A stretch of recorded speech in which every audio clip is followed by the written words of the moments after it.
It's 1 week from now. Have you studied? Have you finished your final project? To be honest, I haven't.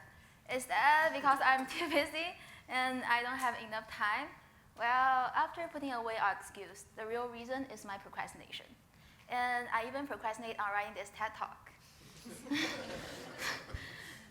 What's procrastination? I guess we are not unfamiliar with this term, but let's reacquaint it. In layman's term, procrastination is postponing the starting time in order to avoid doing something we don't want to do. Some researchers define procrastination as a self-regulation failure characterized by the irrational delay despite the potentially negative consequence. But don't be too panicked if you define yourself as a procrastinator. Procrastination is ubiquitous. Almost everyone procrastinates.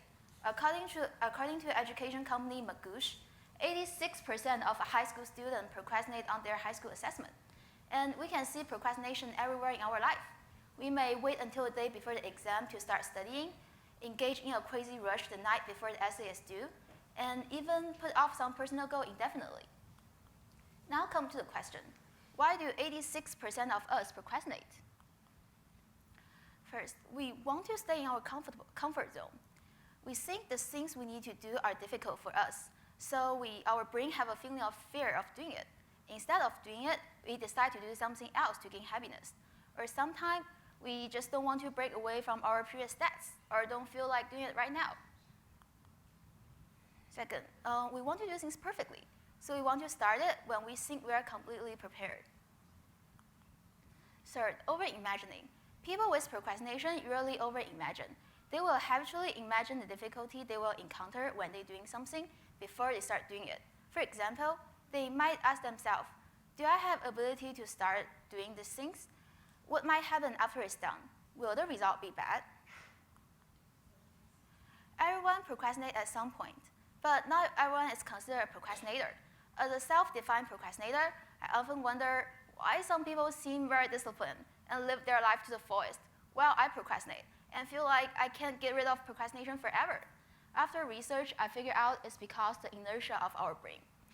Our brain gets used to procrastination when we postpone doing things again and again. Therefore, we have habit of procrastination. As creature of habit, it's hard for us to get out of our routine. How does procrastination affect us? To answer this question, we might want to know how procrastination feels like. I'm a deep procrastinator, and here's my typical 2-day weekends. Every Friday, I get home, I do nothing but play on my phone, because there are 2 days left, so why should I do it now? Then come to Saturday, and I still haven't started doing my homework. And at this point, I feel a little bit guilty, so I tell myself, just 10 minutes on my phone, but then 10 minutes after another. And during this time, I fell into an endless loop of procrastination. I play on my phone and miss 10 minutes after another. I feel really guilty at this point, so I keep surfing online, try to ease my feeling of guilt. However, the longer I procrastinate, the guiltier I feel. So I give up after putting it off until the midnight and tell myself I will do it next morning. But next morning, I slept until noon. And repeat my Saturday routine. Finally, it's Sunday night. I put off my homework until I have to write. So I turn on my computer and fight with my homework. And then Monday morning, I wake up and Now let's back to the question.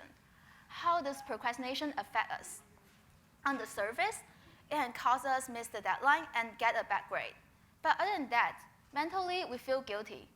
We feel anxious and guilty when we know we are procrastinating. And when we procrastinate, we unconsciously extend the level of pain. In my previous example, the homework can be done in 2 hours. I suffer for 2 days. And during those 2 days, even though I'm doing nothing, I still feel exhausted. And that's because when we procrastinate, we fight with ourselves. We might say, just 5 more minutes, or just 1 more episode. And then we bash ourselves for procrastinating. This constant back and forth is called internal friction. It's something people experience both over short-term and long-term. However, over long-term procrastination, it makes us lose our confidence and motivation in ourselves. And long-term procrastination can also cause depression hopelessness, and helplessness. Having talked about all the negative consequences, are there some way to get over the habit of procrastinating? After research, I came up with 6 ways.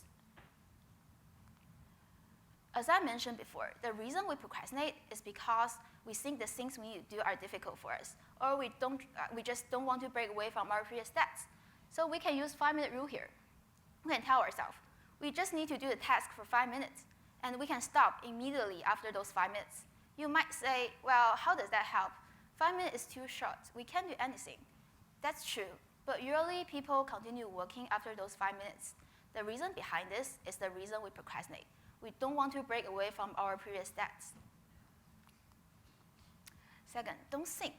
Often when we procrastinate, there is a tug of war happening in our brain.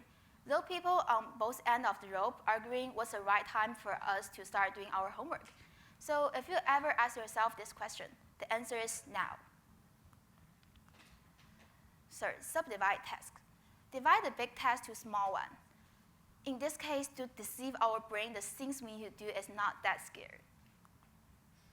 First, make a plan. Write down what you want to finish every day. And here is a 2 trick to make a plan that might work. First, don't make your plan too full. Why? Because if you make your plan too full, you might feel scared of doing it at the beginning. And another trick is set aside a certain amount of time to catch up the unfinished project. Because humans are not robots, and many things happen in our life, it is likely we can't go exact as scheduled. Fifth, make a fake deadline. It is said deadline is the first productive force. So let's use this force.